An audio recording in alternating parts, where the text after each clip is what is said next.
Hey guys, welcome back to another Legends video playing some Sejuani jungle today. Pretty good video for you to learn how to play Sejuani, pretty strong solo queue tank. Before we get into the gameplay though, I want to shout out today's sponsor, DraftBuff. DraftBuff is an app where you can play fantasy esports from a few different titles, including of course League of Legends. We ran a competition for week 1 of the LEC. I did absolutely diabolically, but someone who didn't is Trevor, who won. Congratulations, mate. Check your email. You've got a free team jersey coming your way. We're holding another draft royale for week number 2. I'm excited to see how this one goes down because G2 did not do very well in week 1. And if you want to play alongside me, all you've got to do is go to draftbuff.com, download the app, and then follow the link in the description of this video to sign up to my draft royale. Thanks so much to DraftBuff for sponsoring us. Don't forget to give them a cheeky follow on Twitter as well, at DraftBuff. So yeah, go check them out. There'll be weekly draft royales throughout the entirety of the summer split.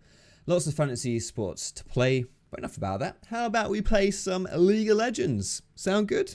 Alrighty. The main aim for this game is simply don't get wrecked by Nidalee early game. That's it. That's literally my goal as Sejuani here.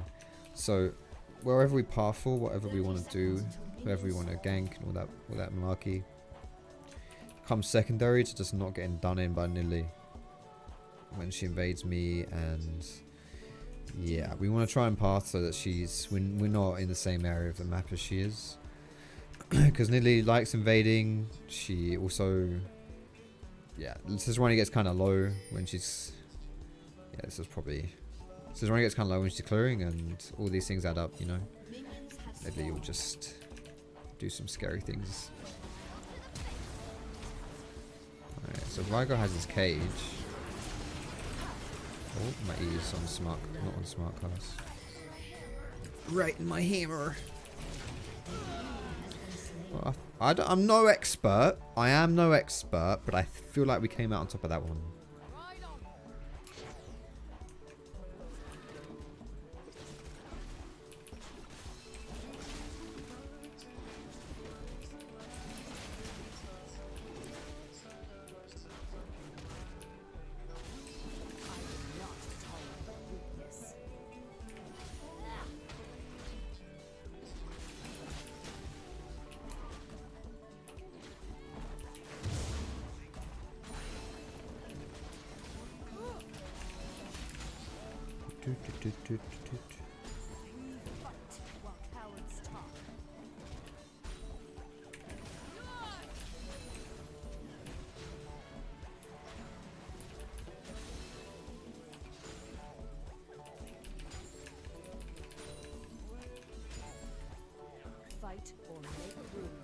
This start actually does make it a bit easier for us to avoid Nidalee. She's not going to get a good leash. Nidalee doesn't necessarily need a leash, but I think she'd be happier with a good start. And either way, she's not going to get a good start here. Even if nothing else, she'll just be a bit slow to the party, and that's fine. Makes me happy. I also got a good leash, so yeah. How do you feel about Vi? Vi's okay. She's very ultimate reliant though. She's not the best early game champion.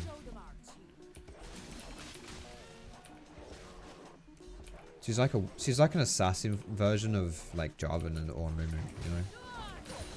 Well, except Jarvan's actually good early game too. So whereas Mumu's like the tanky champion that with his ult just locks everyone down, Vi is the squishy champion. With her ult she locks one person down, which generally speaking in League makes her worse. Okay, just like objectively it's not as valuable as skill. Yo, Liam, you are hard carrying me today. The fuck?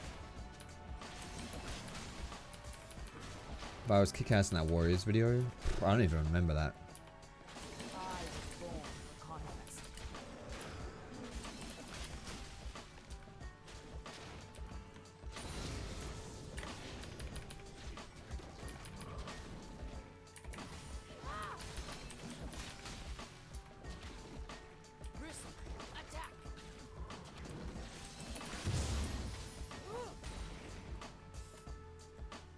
I don't know when these respawn, but I've got a lot of gold anyway. I got first blood, so reality. First item, going for the Balmy Cinder. Excuse me. That Balmy Cinder gives us some more potency. Jungle clears. Just a bit of PvP damage as well. We're just overall a little bit stronger with this. Get some health. All that lovely business. If you can get this first instead of your tier 2 jungle item, I'd recommend it. But having said that, if you really want like blue smite, red smite, you can do that too. It's not a big problem.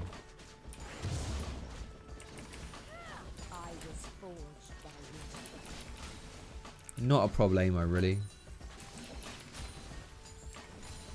If you guys have any questions, BT dubs, about this game, feel free to ask. I'll do my best to answer. I'll show you my runes actually for now. Here they are. Aftershock, pretty standard. So much CC on this girl. Yeah, just disgusting. Demolished, conditioning, overgrowth. Overgrowth is quite important because when you're level, I think it's 11, with your overgrowth stacks, if you've got Warmogs, you'll actually have 3k health. Whereas normally without that, you'll need like one more health item. Secondary, I've got Stopwatch and CDR. Right, that is a solo kill for Alistair. The Stopwatch is for Stoneplate if I decide to get that.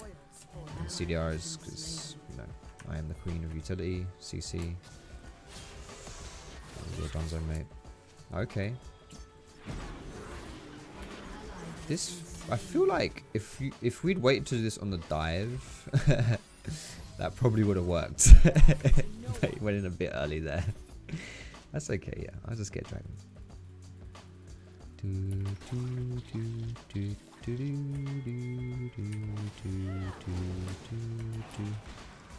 We've got control over the bot side of the map, so we definitely should try this dragon. Because we've got a stronger mid and a stronger bot.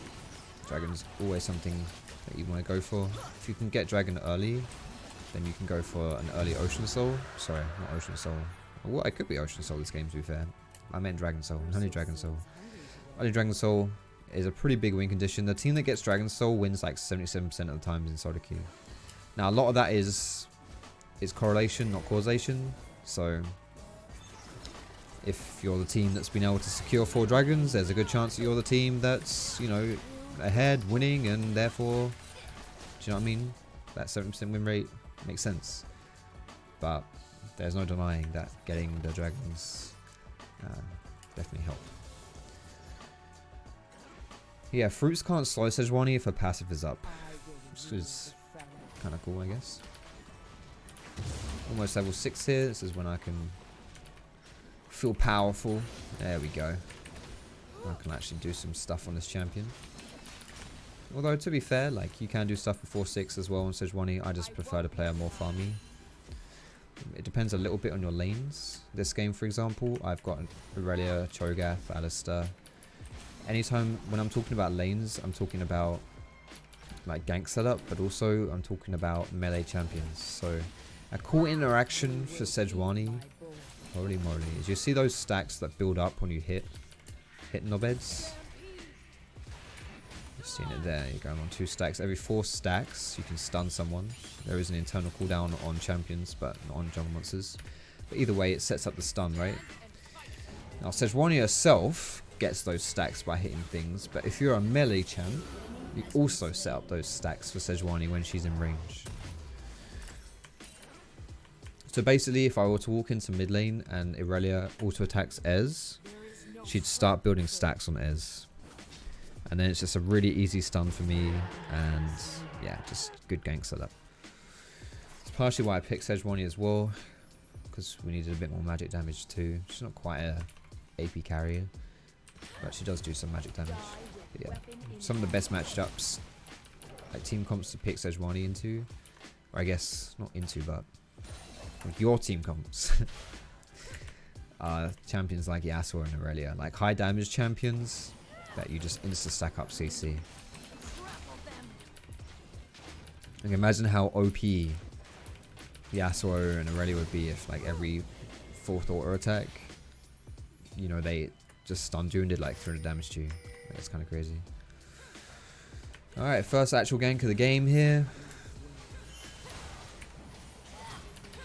We're not going to use our Q until she flashes out, if she has flash. Don't want to use our ult unless we really have to either, since ulti is really important on Sej. I mean, that gank's a good demonstration of why you don't actually, well, you don't need Sejuani ult to do ganks. If people are in good position. I could have been playing anyone right there and made that gank happen, really. You don't always need your ult, but your ult does just make things a lot simpler, a lot easier. Streamers often talk about jungle pathing. Any suggestions on how to get used to doing that? Jungle pathing, I think, just think about what you're trying to achieve as your champion. Like, what is your goal, you know? What are you trying to do?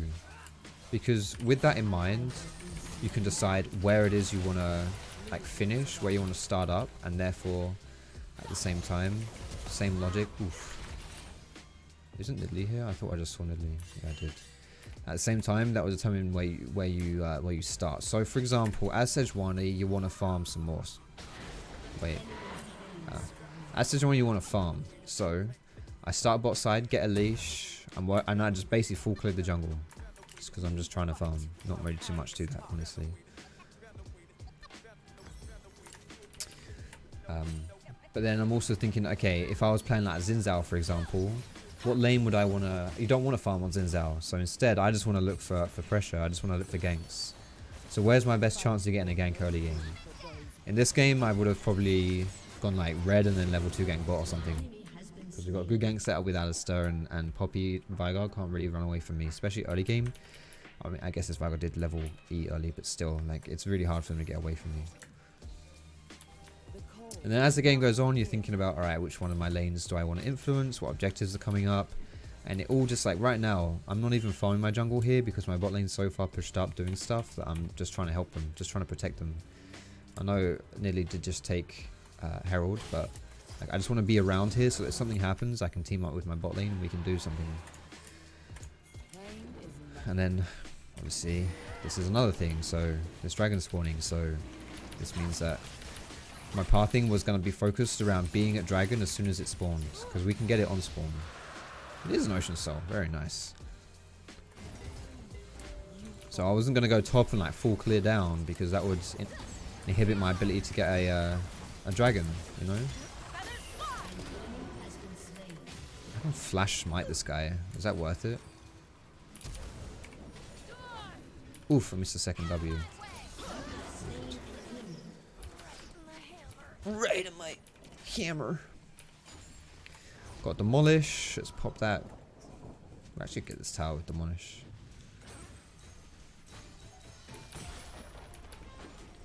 Wait, I lied big time. Oh no, Sejuani is here. We'll get it on the next wave. I'm outie. So Nidalee, on the other hand, knows that she can't do anything on the bot side of the map because her bot lane is getting Goomba stomped. I'm going to be here as well because I'm getting dragon. And Aurelia's just, like, she's got strength in mid as well. So what does she do? She's like, you know what? If I go bot, what am I going to be able to achieve? It's basically going to be me against the world. So instead I'll go top. Because my top lane I can actually do something here. And what does she do? She gets... Does she put Herald down? She didn't put Herald down, but she got the tower. She got some stuff happening topside. And that was therefore the way she wanted to path. So I don't know exactly what she did in her jungle. But she would have pathed in such a way that she could have then landed up at topside to do something there. You know? But it does get a little bit complicated because it comes down to things like, okay, so how much do I want to farm before going to do stuff, you know? Like, you don't just want to run it down in lanes without taking any CS because you'll fall so far behind. It depends a little bit on the champion you're playing. A champion like Sejuani, you know, you can afford to not be mega farm orientated because you don't need farm that much on her. Like, you're playing a tank at the end of the day. As long as you can engage and press R, then you'll be pretty fine. But if I were playing, let's say, Nocturne, then I probably wouldn't have done what I did here. I wouldn't have tried to shadow my bot lane, especially without ulti. Especially without ulti. I'm gonna try to shadow my bot lane. And instead I would have just farmed my jungle a little bit. If I had ult, then maybe I would have done. But you know what I mean? So that's why it gets a bit complicated, because there's a lot of factors that go into it. But just think about what you want to do. Still got Herald on Nidalee. There she is. Are we collapsing? Okay. I'm down for this. Nice hill. I've got stopwatch here as well. I got Poppy right here. I don't have flash. Nidalee's using Herald because it's going to time out. Fuck my life, I walked into the spear. I saw Aurelia was Aurelia was stacking my what's it? My passive there, so I wanted to stun him. But yeah, in walking towards the stun, I just ran right into the Nidalee spear. Nice, beautiful. The collapse.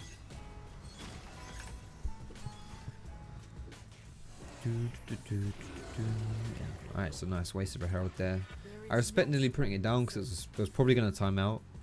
I think the logic there is like you put it down so that, because if it times out while you're dead, obviously, then yeah, like you just lose it, right? So instead she puts it down, and if you win that fight as well, then that's kind of cool. It gives you something to just run towards as a team. Like they maybe even get 2 mid towers if they'd won that fight. Like your Shelly's kind of prepping the wave for you to push. Alright, we have 1 minute on Ocean Dragon. This game, all we need to do is play for Ocean Dragon. That's all we need to do, nothing else. If it lowers our chances of securing this next Ocean Dragon, just don't do it. I actually played a game earlier. I was playing Rammus. This was a few days ago, mind you, but still. I was playing Rammus. And it was a game a little bit like this, except they had a pretty good scaling comp and we had a pretty early game team, whereas I think this game we're a bit more evenly matched, so we don't have to worry too much, you're not really on a timer. And yeah, all we had to do was play for Ocean, but we kept doing the dumbest things, man. And just, you know, and in the end we didn't even get Ocean, so holy nice champion I'm playing, by the way. Nice champion. We also have Cho'Gath and Nom, so that's going to work in our favour as well. I think Nidalee is here. Oh no, I'm lying big time. She's not here. I'd like to have Alistair zoning Nidalee here. That looks like we just got it anyway. Cool. Good stuff. What season of Jungle do I enjoy the most? Honestly, probably like season 3. But the thing is, like, I'm quite biased in this answer because it was when I was playing my best League of Legends, you know. So, yeah.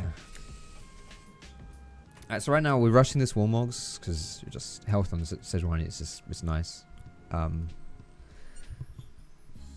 However, we need 3k health to get the Warmogs passive in, and without, so we need to level up. And I think it's level 12. I don't think it's 11, but we need, so with overgrowth it gives us the health 1 level earlier, so it means we don't have to necessarily get a like buy a ruby crystal or something, although considering I've actually had a decent amount of money this game, it might be best. Ouch. Yeah, so you're seeing, oh my sweet lord. If I had Warmog's heart here, I'd just heal all of this up, no problem.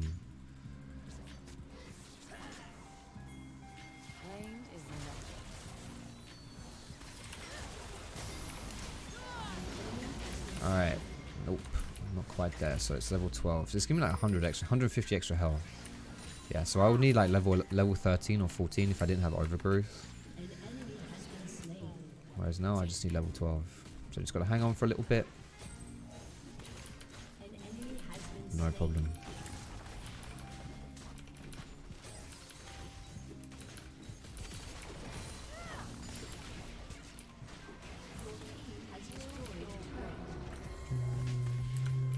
Do 3 minutes until Ocean. Very groovy. Harold. Okay. Yo, I'm just gonna farm bot because I'm not just being greedy, but I really want this level 12.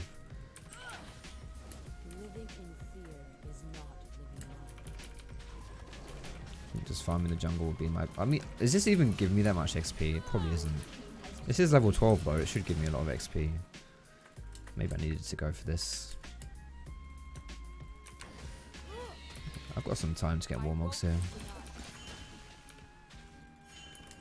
Alright, there it is. See, 3055 at level 12, getting 160 bonus health. You know, you take 160 away from that and on 2.9, didn't have enough. So I'd have to be buying a ruby crystal here, which I don't really want to do because my next item is going to be this stone plate. To be fair though, I should probably just get more magic resistance game. Thinking adaptive would be a good item as well here. Give me home guards. Home guards just happened. Yeah, 20 minutes, let's go. Adaptive would be good. Like just any ammo, maybe even like abyssal. Well, I think abyssal mask is a really underrated item on Sejuani, especially in solo queue. But I think the power of abyssal really comes through when you have other forms of magic damage, other sources of magic damage on your team. Whereas this game we have Cho'Gath. And honestly, a lot of Cho'Gath damage is his ulti, which doesn't even is true damage, right? So doesn't even get benefited by Abyssal Mask.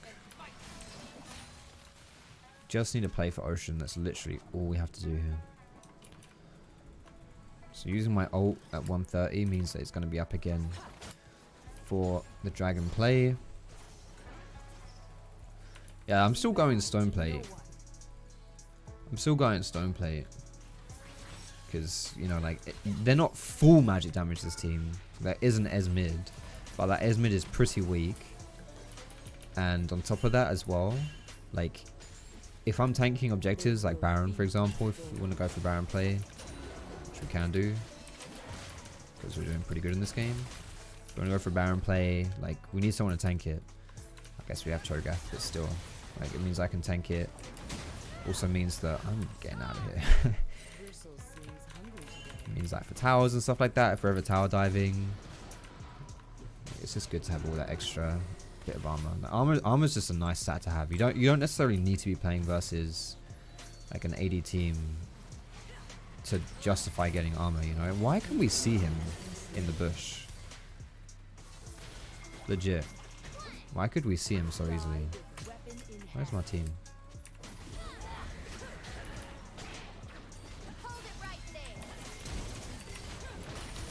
I'm going to throw my ulti forwards here at the Nidalee and Ez.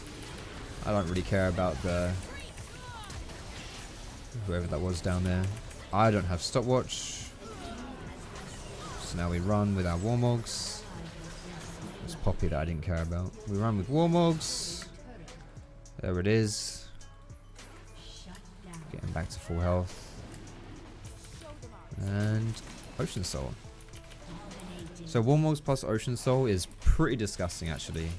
I mean, at this point in the game, like, it's just done, really. This is that is game. Okay, so this guy wants, like, we actually might not need to wait for him. Just wait. Did he get it? Did he get the soul stack or the nom stack?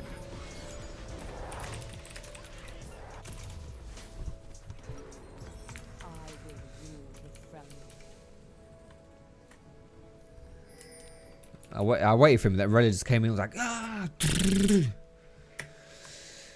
And kind of, yeah, I don't know whether he actually got the sack or not. Alright, Ocean Soul game is unlosable at this point. It's just a formality, really. I mean, okay, so in theory, if I were to be Mr. Positive Caster, like I try and be when I'm, you know, talking about League of Legends, professional games, it was like, I think about how teams get back. The biggest mechanic for getting back into a game is shutdowns. So you got to identify it on the enemy team. Like, okay, who's worth a lot of gold and how do we kill them? So in this game, it's like Cho'Gath. Cho'Gath's worth 600. Aurelia's worth 400. Like, you got to find ways to get them. Like, you're not going to win a team fight, so it's all about setting up picks. So what you want to do is you want to just like group up and sit in like a bush and hope someone face checks you. You can do things like sneaking objectives as well. That can be a good way to get back into things. Like if we were all pushing bot or something, they could maybe, or like say as we were recalling from the Ocean Drag, they could have tried to go for Baron. I mean, I know it wouldn't work in this game because, you know, they all died. That's why we got Ocean Drag, but it's that kind of thing, right? You just got to look for something.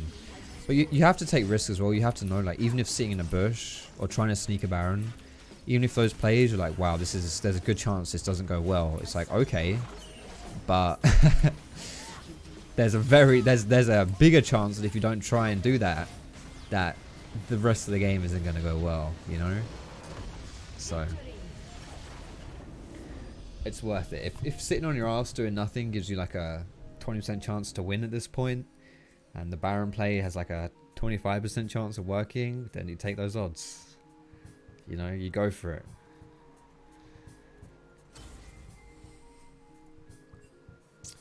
Would you have a smaller champion pool if you want a content creator? Oh, absolutely. Well, actually, is that true? Maybe? I don't know, actually. I feel like I just play a lot of stuff anyway. It's just what I do. Yeah, maybe though. One game away from D3. Good shit.